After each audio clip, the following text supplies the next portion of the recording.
Good morning. I hope your Wednesday is going well. I'm glad to have you here. And we'll take care of some more business here with Lewis structures. But first, I just wanted to remind you, for those of you in the Monday lab, next week, Monday at 1:10 is when stuff will be due. And next week, Monday at 1:10, you'll turn in the chromatography lab, which we did on Monday.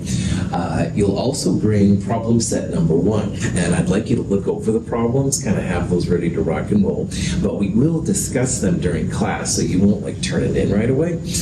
We'll go around, put some problems on the board. I'll show you how the things can be solved. Then you'll turn it in after you have a chance to self-correct your work. And then quiz number 1 will follow. Quiz number 1 is show your work, about 30 minutes in length. Should be cool. And then finally, we'll go next door and do the Lewis structures in class lab. Lewis structures is just more experience doing the stuff I'm going to talk about here in a second. There is a version in class, and there's also a version which is online. And for you in section 01, you always want the in-class versions. Excuse me. The online versions sometimes are similar, sometimes they're quite different. So try really hard to get the in-class version stuff and good to go. I forgot to mention that for the quiz, you can bring a calculator, definitely, although you probably won't need it for this one. A periodic table is legit, and I've got one you can use. It's one that's on their website. And you can also bring a page of notes.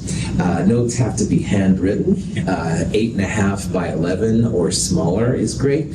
Both sides of the note page are cool. Just don't type, don't use anything from the internet, stuff like that. If you have Wednesday's lab, just show up today, man. We'll do chromatography. If you have your calculator, that's awesome too. Just show up, no more than anything. Questions? Any of this stuff? Yeah, cool, fantastic. Okay, sorry about that. All right, so we left off on Monday. We did a Lewis structure for a compound.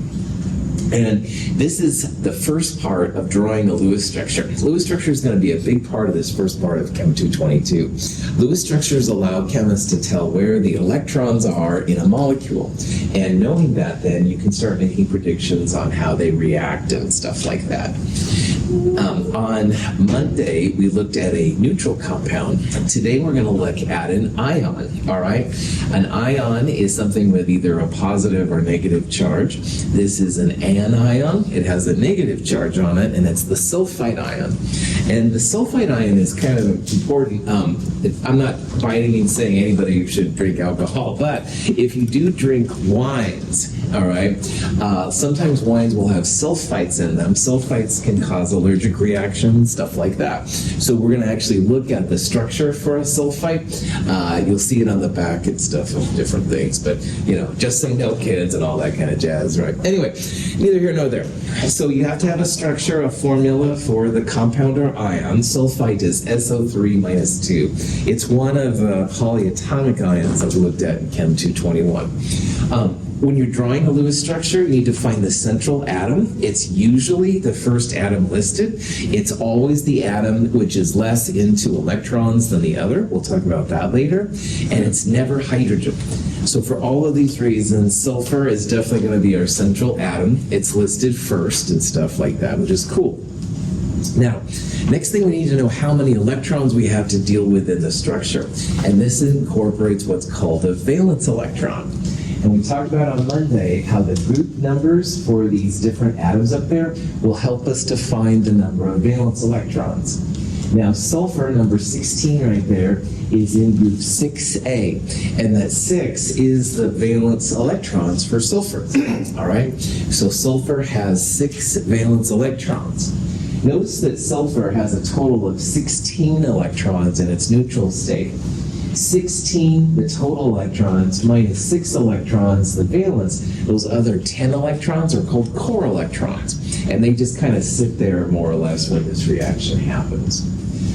Also notice that oxygen, which is part of sulfite, oxygen is in the same group as sulfur. So oxygen also has 6 valence electrons. And so does selenium below that, tellurium, etc., etc. That whole group has the same number of valence electrons. So the sulfur has 6 valence electrons. There are 3 oxygens, and each oxygen has 6 valence electrons. So that's 18 electrons. Now, one of the things that's different about this structure is that this structure has a charge. And remember that if you have something negative, that means extra electrons. And if you have something positive, that means fewer electrons. So for sulfite with a -2 charge, that means you're going to add 2 extra electrons to it. And that sometimes is a little counterintuitive, all right? But that's what that means. You want to add extra electrons. So 6 plus 18 is 24, plus 2, 26 valence electrons total in this molecule. Also, what we did on Monday is we divided that number by 2 to find the pairs of electrons. When you start putting the electrons around, it's usually as a bonding pair or a lone pair, but a pair is 2 electrons. So 26 divided by 2 tells us that we have 13 pairs of electrons. Okay, any questions up to that point? Cool. Next thing you want to do is you want to start just connecting those outer atoms to the inner atoms. And so you could draw the oxygens around the central atom like that. And in this picture, what I did is I went 1, 2, 3. That's a way to connect those outer atoms to the sulfur so they don't drift away. Formally, these are called sigma bonds. A sigma bond is often referred to as a single bond as well. We'll talk more about that later. But it just keeps it from going away. So 1, 2, 3 lines, 3 pairs, 13 pairs total. That means we have 10 pairs of electrons left to distribute. Okay. Any questions on that? It does not matter if you draw them all at 90 and 180 degrees, like I did in this picture, or if you draw them at 120, or if you put this oxygen in the bottom. All right, Lewis structures can be all over the place. We'll deal with the geometry here in a little bit, but for this part right now, you can put them like, like an X if you want, with the sulfur in the middle, whatever, so. Okay, so with the remaining 10 pairs of electrons, the next step is you want to have all the outside atoms filled up with an octet, and if you have any left over, put them on the inside atoms. Now, an octet means that they'll have 4 pairs of electrons around them. So around that oxygen right there, I just drew in 3 lone pairs of electrons. By doing that, this oxygen has 1, 2, 3 lone pairs and 1 bonding pair. 4 pairs would be 4 times 2, 8 electrons. That's where the octet comes from. And that gives a level of stability to this oxygen, which is really cool. So I'm going to do that to the outside atoms first, and if I have any left over, we'll put them on the inside. So I have 10 pairs left. 1, 2, 3. I have 7 pairs left. 1, 2, 3. 1, 2, 3. And that gives all 3 oxygens a filled octet. And that's like a level of stability. But if you've been counting, I went 1, 2, 3, 4, 5, 6, 7, 8, 9 pairs, and I have 10 pairs left total. If you have any pairs left over, you put them on the inside atom. So sulfite has 1 lone pair on the middle sulfur because there was 1 pair of electrons left. I gave octets to the outer atoms first, which is really cool. Oxygen, an octet means 1, 2, 3, 4 pairs, bonding or lone pairs. And if you check this structure now, even sulfur has 1, 2, 3 bonding plus 1 lone pair. Even it has an octet, 4 pairs.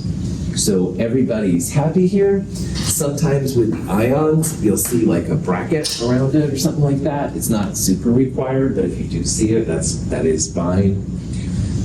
Sulfite ion.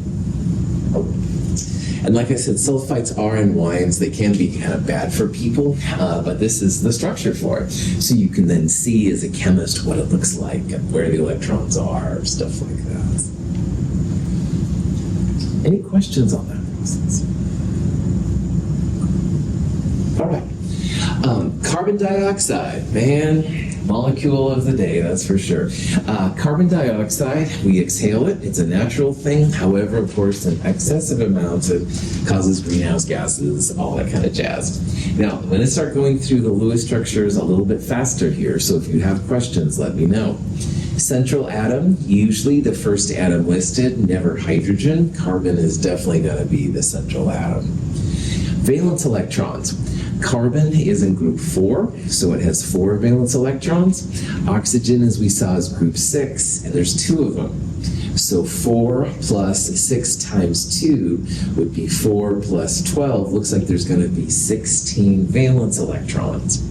And if you divide that by 2, you're going to get 8 pairs of electrons. Now, like before, start with the carbon in the middle, oxygen's on the outside. Put a single bond or a sigma bond to connect those outer atoms to the inner atoms. I had 8 pairs total. I just used 2 pairs to make those. So I have 6 pairs of electrons left. And like we did with the sulfite, what we're going to do is we're going to put the electrons on the outer atoms first, giving them an octet. And if we have any left over, we'll put them on the inside. So just like before, oxygen likes to have 1, 2, 3 lone pairs and 1 bonding pair. That gives it the octet. 1, 2, 3, 4 gives this oxygen an octet. So the oxygens now are happy. But I've run out of electrons. All right, I only had 8 pairs, and in the structure right here, we have 1, 2, 3, 4, 3 lone and a bonding pair. 5, 6, 7, 8, another bonding pair, and 3 lone pairs. And why I say we've run out, carbon here only has 2 pairs. And it's really, really important that carbon has 4 pairs of electrons all the time. So I would consider this an unhappy structure. Carbon doesn't have the octet that it needs. So if you run into this, go ahead, Bradley. Just a question. I don't know how do you get 6 pairs? I have 9 pairs. Okay. How many valence electrons in carbon? There are 4. How many in oxygen? There's 6, but because there's an O2, that's O2. 6 times 2 would be 12, plus 4 is 16. And then you have to add 2 to get never mind. You just saw it, yeah. This is a neutral compound, Bradley, so you don't have to add it. In the last, yeah. Yeah. No, that's legit, man. In the last one, we did add 2 electrons for the charge, but this is a neutral compound, so you don't have to do that, man. Yeah. So it makes 8 pairs. So let's say you get to this structure and you're not feeling confident. Count the pairs. 1, 2, 3, 4. This counts as 1. 5, 6, 7, 8. So in total, just double check. In total, there's 16 valence electrons, right? Uh-huh. So then why? Never mind. It's okay. It's just the way. Yeah. We're going to do this more and more, and I am starting to go through it faster. All right, so your questions are totally legit, Bradley. We're going to do a lot of these this quarter. But yeah, so you definitely have the right to ask questions. That's totally cool. The rest of you do too, so not just Bradley. Well, maybe not Kevin. No, I'm joking. Kevin does too, so. Questions? Sorry, Kevin, didn't think that. All right, so old carbon here needs 4, only has 2 pairs. And that is a very unhappy situation for most atoms. Well, this is something we'll get into here in a little bit. Oxygens are happy. 1, 2, 3, 4 pairs around them. That's what they want, but carbon only has 2. So what this means is the oxygens have to share their electrons with carbon. So what happens is 1 lone pair from each oxygen bonds with the carbon, all right? A second bond is made, all right? Now, the black bond that's written right here, the first bond you write, that's a sigma bond. That's from head-to-head orbitals coming together. The second bond you write is called a pi bond, and we'll talk more about what a pi bond is here in a little bit. But the reason this is cool now is because now carbon has 1, 2, 3, 4 pairs. It's got its octet, and that's happiness to most of these atoms. But even though oxygen had to share, oxygen still has an octet. It has 1, 2 lone pairs, 1, 2 bonding pairs. So even though it's sharing the electrons with oxygen, oxygen still have their octet, and it's happy. So in this example, what you have to do is you have to make a double bond. And a double bond has a sigma bond first and a pi bond later. So a double bond is a sigma plus a pi bond. Earlier I said how these bonds, you can call them sigma or single bonds, and that's true. The first line you draw is always a sigma bond, and it is a single connection between the atoms. So sigma and single kind of go together. But technically, a double bond is a sigma plus a pi bond, and that'll be important to some stuff that we're coming up to here pretty soon. So in this structure, which has 2 double bonds, all the atoms have their octet, and so everybody is happy chemically. Cool. Questions? Okay. Double bonds, triple bonds, and even once in a blue moon, you can even get into what's called a quadruple bond, but that's very rare. They're common. All right, double and triple bonds are definitely common, and we'll see lots of examples of this. This is formaldehyde, which is what the funeral services people use, sometimes with their bodies to preserve them. They put it in water and call it formalin, but anyway. Lots of examples of these things running around, and we'll see many examples. And the double and triple bonds just help the molecule to become more stable, all right? If you didn't have the double bonds here, this carbon would be just dying for electrons. And so that means it's like a positive center. So anything that's negative would come right in there and attack the carbon. But with the double bonds, carbon is not so crazy for electrons. It's a little bit more stable, able to hang out. So this compound right here is sulfur trioxide. It's a precursor to sulfuric acid. And if you wanted to draw that Lewis structure, you could absolutely do it. But even before you make sulfur trioxide, what people usually do is they make sulfur dioxide. So sulfur dioxide is a prequel to sulfur trioxide, which makes sulfuric acid. It all smells like sulfur. So anyway, let's figure out a Lewis structure for sulfur dioxide. All right. Well, central atom is the sulfur, like before. Sulfur, as we saw earlier, has 6 valence electrons, and oxygen in the same group also has 6 valence electrons. So 6 plus 6 times 2, 6 times 3, if you will, 18 valence electrons. Divided by 2, you've got 9 pairs. So when you draw the Lewis structure, start by putting sulfur in the middle, oxygen's on the outside. First thing you want to do, have a lone pair on the right and a lone pair. Let me start over. You want to make a bonding pair. Move a bit. Sorry. You want to make a bonding pair between the sulfur and oxygens to keep them together. Do it for both the left and the right hand oxygen. So each of those lines is one of the pairs. I've got 7 pairs left. Put them on the outside atoms first to give them an octet. And if you have any left over, put them on the inside. So 1, 2, 3 gives this oxygen an octet with that bonding pair. 4, 5, 6 gives that oxygen an octet. And there's one more left over, which goes on the sulfur in the middle. Okay. So the oxygens have the octets 4 pairs. Again, the pairs can be bonding pairs or lone pairs. 1, 2, 3 plus 1 is 4, no problem. Does the middle sulfur have an octet? No, right on. This sulfur has 2 bonding pairs and 1 lone pair. So it has 3 pairs. And for right now, sulfur, like most of the atoms, wants to have at least 4 pairs. So this sulfur is not a happy atom, all right? And what that means is it's going to have to take, or oxygen's going to have to share some of the electrons with it. One of the lone pairs can be made into a pi bond to make a double bond, stuff like that.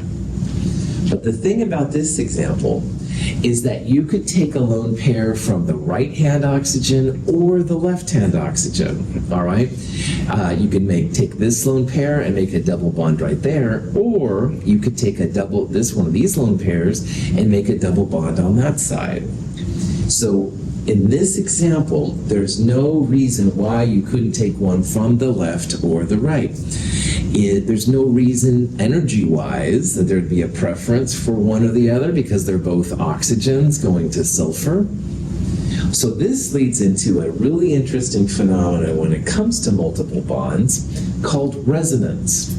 And if there's literally no reason energetically or aesthetically or anything like that why a double bond couldn't be on the left or the right, what happens is they kind of alternate back and forth, all right? You can think about it like shimmering back and forth. So for a while, you've got a double bond on the left. For a while, you have a double bond on the right. In reality, they kind of are more like 1.5 bonds on both sides because it's either going so fast that we can't detect it or that's what happens. But anyway, this is called a resonance structure. And resonance is something in organic chemistry that really can make the difference between stable molecules and unstable molecules. The actual molecule is a mixture of these, but people usually think about them in terms of individual resonance structures. We'll see that there's some advantages for reactivity and stuff like that. So, in carbon dioxide, we took a lone pair from both sides to make double bonds, and that gave carbon its magic 4 octet in the middle, and that was happy. But since sulfur already has a lone pair, we only need to take one lone pair from one side. And there's really no difference between taking one from the left or the right.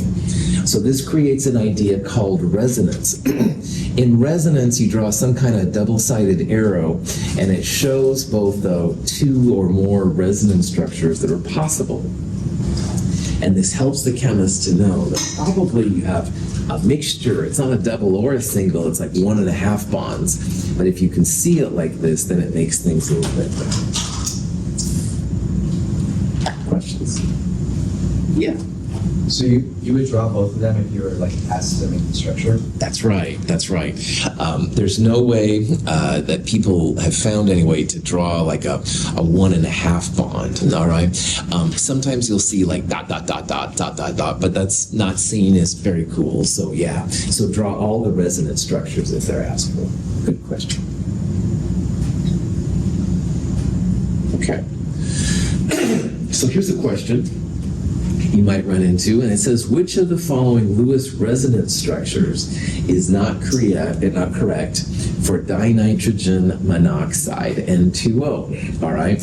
And it shows, as you can see, which is one of the reasons why I want to do it, here's a triple bond and a single bond, here's 2 double bonds, here's a triple bond and a single bond. Now, I'm just going to let you know, 1, 2, and 3 are all fine, all right? You can have 2 double bonds, you can have a triple and a single, or a single and a triple. But all 3 of these, if you look at them carefully, all 3 of these, all the atoms have an octet, all right? So this nitrogen, for example, has 2 lone pairs and 2 bonds. That's 4 bonds total. That's the octet. And this oxygen has 1, 2, 3 lone pairs and a single. That's 4 bonds total, an octet. Down here, the oxygen, instead of 3 singles, it has only 1 lone pair and a triple bond. But a triple bond is 3 bonds, so 4 pairs total. How many pairs around that nitrogen right there? 5, right on. And nitrogen, as we're going to see, and the group, the first or second period ones, cannot have more than 4. They want to have 4, but they can't have more than 4. We will look at some that can, but not nitrogen and carbon and oxygen and those kind of things. So this is a bad Lewis structure because nitrogen has too many bonds. So they really, really, really want to have 4, but these little guys can't have more than 4. Any questions? Cool. Why do some of them want more or have less? Well, good question, random student in the back. Now, in Chem 104, Chem 106, we don't think about anything having more than 4 bonds, all right? And if you've taken one of those classes, that 4 maximum is kind of an important part.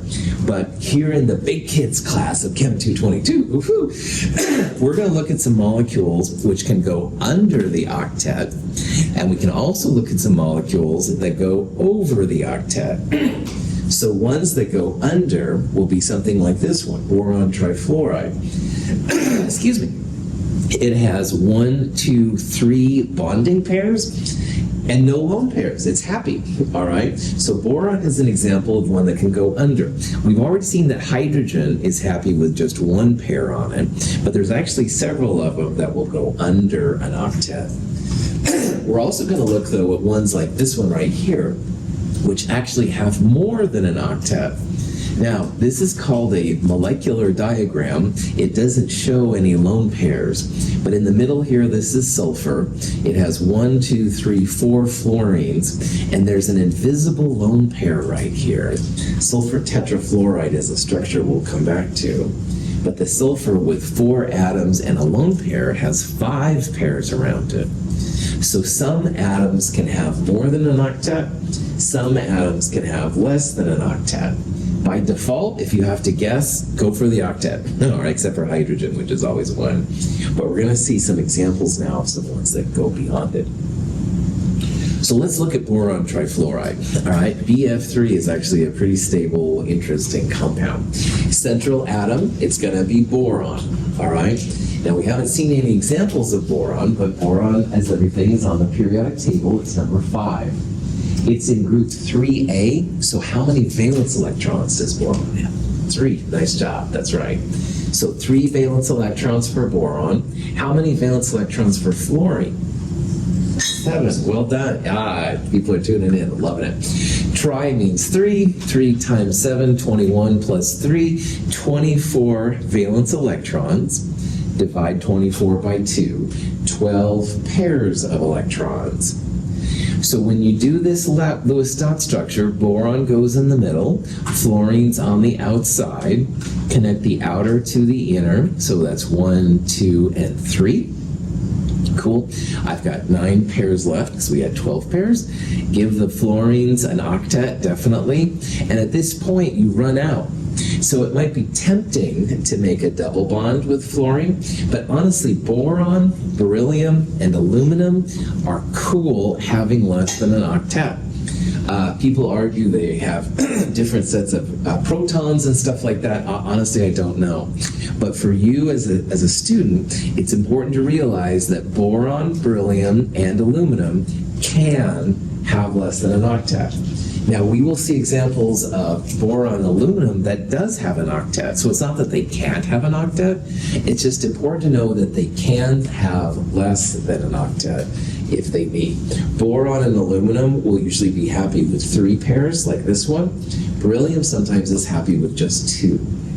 So these are kind of the different ones now on the periodic table. Most things love the octet, but these 3 are happy having less than an octet. Now, more common will be atoms which have more than an octet. And sulfur tetrafluoride was that picture I showed you earlier. So let's draw a Lewis structure for SF4. The central atom will be sulfur, because that's the first thing that's listed. How many valence electrons in sulfur? 6. 6, well done. Sulfur is the number 16, but this is what we look at. We want the 6 right there. Sulfur has 6 valence. Fluorine, we saw earlier, is in group 7, and there's 4 of them. So 7 times 4 is 28. 28 plus 6 is 34. That means this thing has 34 valence electrons. And if you divide that by 2, 17 pairs of electrons go down. Now here's where it gets interesting. Sulfur goes in the middle, put the fluorines on the outside, connect the fluorines to the sulfur, 1, 2, 3, 4. Outside atoms get an octet. 1, 2, 3 pairs. So 3, 6, 9, 12 for filling up the fluorines, plus the 4 I used in there is 16. 17 pairs total. So if you have any left over, that's when you put them on the central atom. And sulfur is an example of an atom that can go beyond the octet. Now, sulfur doesn't always go beyond the octet. Sometimes it's very happy with having only 4, but it can have 5, like in this case, or even 6 pairs around it. You can see this one has 1, 2, 3, 4 bonding pairs and 1 lone pair. So 5 pairs total. That's a lot different than the octet. Anything outside of the second period can have more than 4. Now in the period table, periods go left to right. Period 2 is lithium through neon.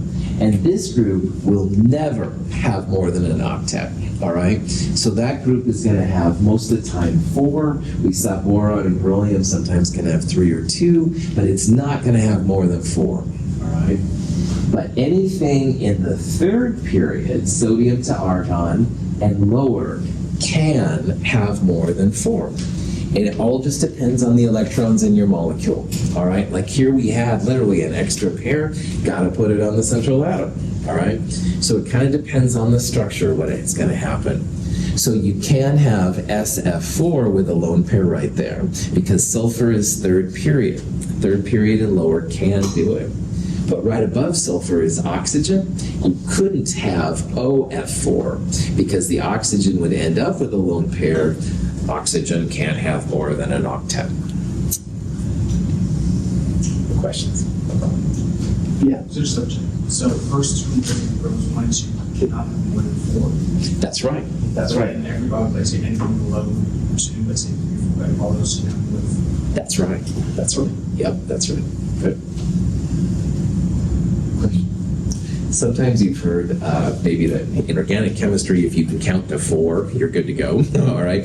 Well, the 4 represents the 4 pairs of electrons. And in period 2, which is where carbon is, and carbon is big time organic chemistry, that's the 4 you might be counting and stuff. So,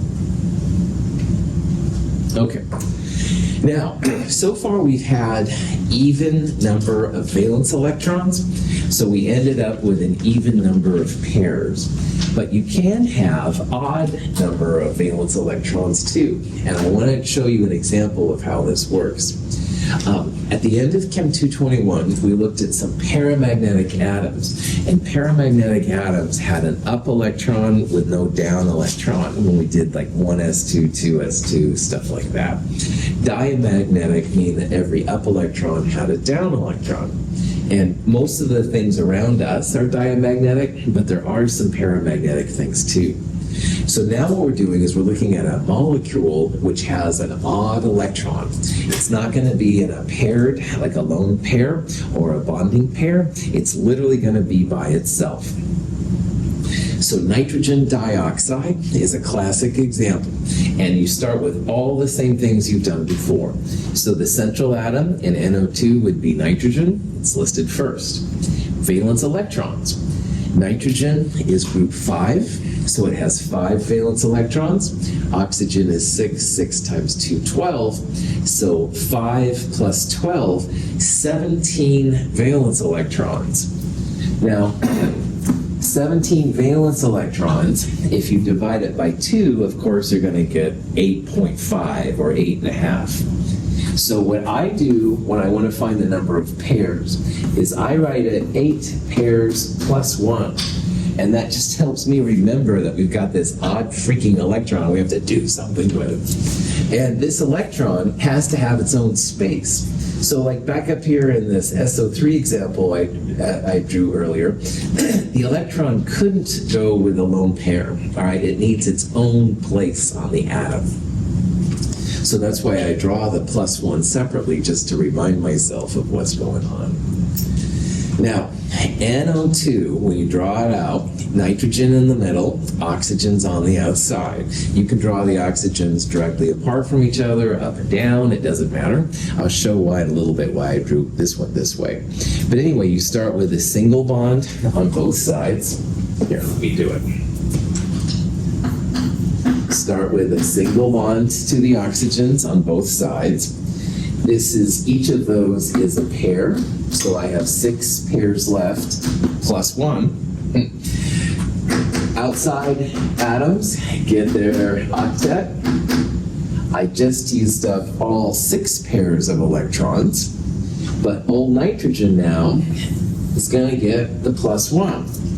So I'm going to draw it with a circle around it. You don't have to, but it helps me to remember that it's there. Now, if you look at this molecule, the oxygens once again have an octet, 4 pairs, but nitrogen has 2 pairs and this odd electron thing hanging out. And when you get to this space, it's really important to remember that the octet idea still applies. So you can't make like 2 double bonds because this takes up the space of 1. But what you can do is take 1 lone pair from 1 oxygen to make a double bond like I just did right there. So this would be 1 Lewis structure for NO2. But Kevin might have taken this lone pair off and made a double bond on this side. So this is also a molecule which resonates, hence then this kind of double thing right here. So NO2 is a real interesting molecule. First of all, it's paramagnetic. That's what that odd electron is, just hanging out right there. And it's also a resonating molecule, like you could have the double bond on the right or the double bond on the left, either way.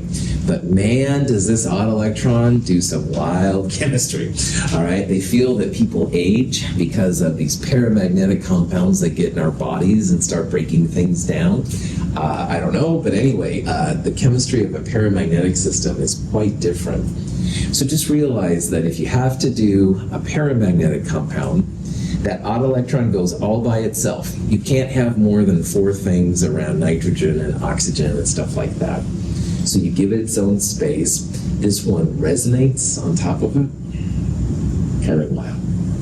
We won't see a lot of these, but it is something I want you to be aware of. Any questions? Sweet.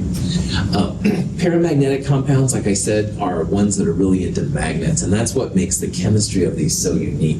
Most of the things we've dealt with so far, and most of the things we deal with normally, are diamagnetic, and they're really not interested in magnets. So you put them next to a magnet, it's like whatever. So paramagnetic substances have the ability to do some really wild things, and that's why they're kind of important. But fortunately, they are rare. They're so reactive, they usually kind of burn themselves out. But you can draw Lewis structures just like everything. Okay. One more thing we need to look at here is what's called a formal charge for a Lewis structure.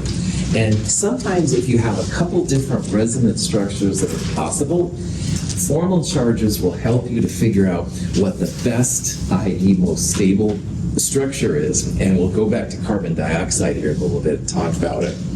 Now, there's a formula for a formal charge. It's not too difficult or anything, but when you figure it out, a formal charge will be a number. And in the formal charge game, you want as many charges as close to 0 as possible. And the more 0 charges you have, the better. Now, the formula for a formal charge is you take the group number for the atom, you subtract the number of bonds, and you subtract the lone pair electrons. So let's look at the NO2 I just drew up there. Let's look at this oxygen. We're going to figure out the formal charge for this oxygen right here. It's group number 6 because it's an oxygen. I'm going to subtract the number of bonds, 2 bonds, 1, 2, and I'm going to subtract all the lone pair electrons, so 4. So this oxygen has 6 minus 2 bonds minus 4 lone pair electrons, formal charge of 0. That's how you'll calculate it. Now this oxygen over here, though, if you look at this one, is going to have a different formal charge. Formal charge oxygen is still 6. This oxygen has 1 bond, so 6 minus 1. And 1, 2, 3, 4, 5, 6 lone pair electrons. So this oxygen would be 6 minus 1 minus 6 minus 1. So if this oxygen is -1 and this oxygen has a formal charge of 0, the ones that aren't 0 are going to be more reactive. That -1 oxygen is going to be a beacon to everything that's positive around it. It's going to pull things in. This oxygen is like in stealth mode. Hardly anything can see it if it has a 0 charge. That's kind of the idea here that's going on. So I know this is a little weird. We're going to go through some examples and stuff. If you've done this correctly, all the formal charges of your molecule should equal the ionic charge. So for example, NO2 was neutral, so NO2 should have all the formal charges go to 0. But if you had that sulfite thing we started the lecture off with, all those formal charges will go to -2. All right, let me show you a video to show you how this thing works out. Formal charge calculations can often help us identify the most stable isomers of molecules. Consider the isomeric compounds, hydrogen cyanide and hydrogen isocyanide. Both structures have octets of electrons about carbon and nitrogen. The formal charge on carbon in hydrogen cyanide is 0. Similarly, the formal charge on nitrogen is 0. In hydrogen isocyanide, the formal charge on carbon is -1. The formal charge on nitrogen is +1. Because the formal charges are non-zero in hydrogen isocyanide, we can predict that this isomeric form is less stable than hydrogen cyanide, as found to be the case. So here's two molecules, same number of atoms, same number of electrons. Which one is more stable? The first one has carbon in the middle, the second one has nitrogen in the middle. Formal charges will let you see this out. So when you do the calculations, all the atoms in HCN, all the formal charges go to 0. And because HCN is neutral, we want all of these numbers when added up to equal 0, and they do.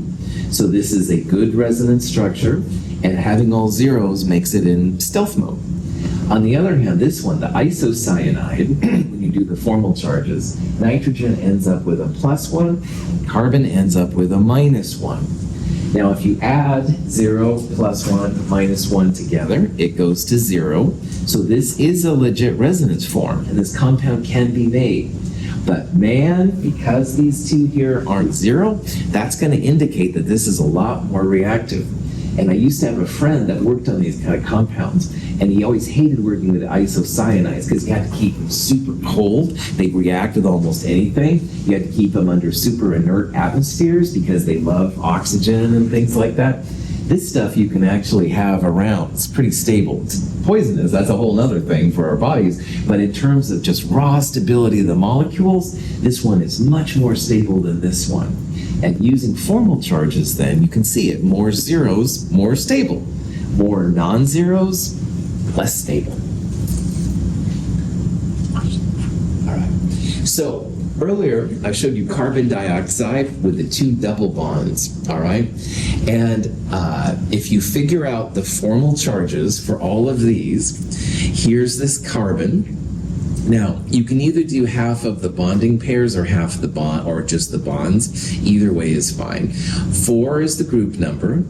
Instead of 1/2 of 8, I'm going to go 1, 2, 3, 4 bonds, so 4 minus 4.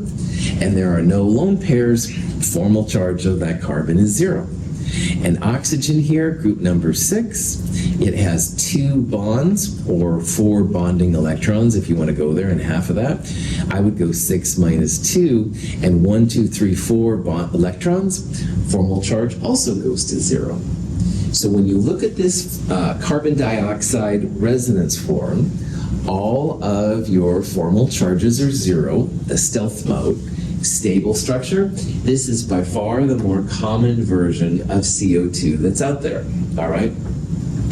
CO2 loves to have a double bond on each side of it. That's what these zeros also tell you as a chemist. However, I didn't point out, but you can actually make a triple bond on one side and a single bond on the other.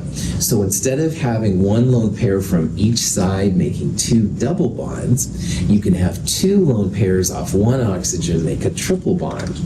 But I didn't show you that. Here's why. First of all, the carbon's formal charge is still the same. It's still 0. 4 minus 0 is still 0. But look what happens to the oxygens. Oxygen is group number 6. I subtract the 1 bond, or 1/2 of the 2 bonding electrons, minus the 6 lone pairs, minus 1 formal charge. And this oxygen will be 6 minus 3 minus 2, positive 1 charge. So when you sum them all up, these formal charges of this resonance form also go to 0. So that's good. It's a legit structure. But there's no way that this is as stable. And if you've ever heard about CO2 in the body reacting with water to make carbonic acid, big time part of biology and blood chemistry, this is the version that water reacts with. It doesn't react with the other one. The other one's stealth. It could care less about water. But man, water, as we're going to see, has kind of a negative side. It attacks this positive part here, this oxygen, to start making the carbonic acid and stuff like that. So, to sum up, formal charges help scientists to know what resonance form is more stable, all right? You need this one in your body, all right? Carbonic acid is important in our bodies, for example. However, this one will be the one that reacts because it's got non-zero formal charges, all right? Another thing, just to let you know, formal charges is one of the weird parts of this chapter. So spend a little time thinking about it if this is new to you. It's not hard, and we're not going to do a ton of it, but it will help us to predict what the best Lewis structures are and stuff like that. And it basically just comes down to having formal charges of zeros. Now, this is a handout I found. Formal charges of 0 for boron, carbon, nitrogen, oxygen, and all the halogens can be found right here. So for example, if oxygen has a double bond and 2 lone pairs, that's going to give a formal charge of 0. Also, if oxygen has 2 single bonds and 2 lone pairs, it's going to have a formal charge of 0. But if it has, like in the last example, 3 lone pairs and a 1 bonding pair, that's going to give a negative 1 formal charge and be more reactive. You can also have positive formal charges on oxygen, stuff like that. So if you don't like figuring out formal charges, if you look for the central atoms that are like this, that should give you the most stable version of them. Now notice here that boron is most stable, has formal charge of 0 when it has 3 single bonds. And earlier I said, hey, why not put a double bond from fluorine to the boron? And that would give it its octet. Well, the answer, which you can figure out, formal charges.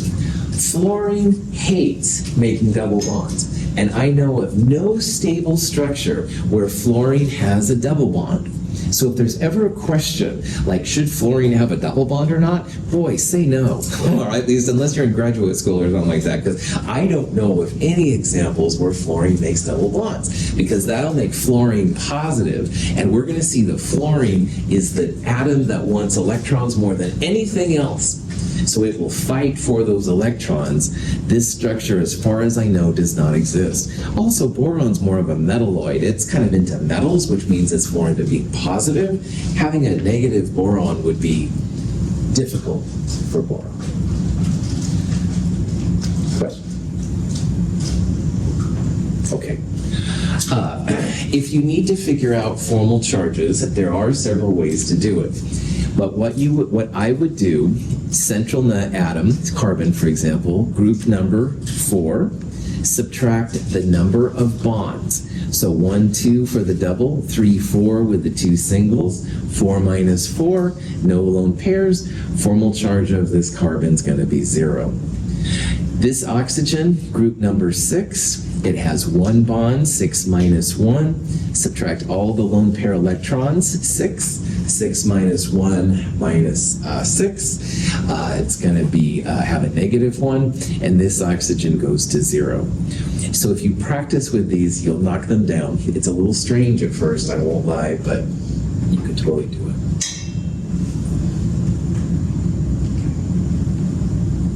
All right, what we're going to do next, and I won't do it much today, we're going to look at how Lewis structures lend themselves to molecular geometry. And geometry is what allows all these random kind of things to be done. And it basically just comes down to electrons repelling each other. So VESPER stands for valence shell electron pair repulsion theory, which is way too many words. That's why chemists call it VESPER. But VESPER is about nothing more than those electrons trying to stay as far apart from each other as they can. This is be like two... According to VSEPR theory, the valence pairs surrounding an atom move to positions that minimize their repulsions.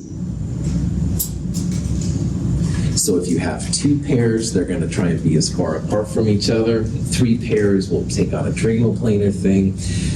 This is going to be the ideas that we use then to describe the geometry of molecules. But I'm out of time. We will start VESPER on Friday. Oh, I have such things to share with you. Thank you for being here. Have a great day. I'll see you on Friday.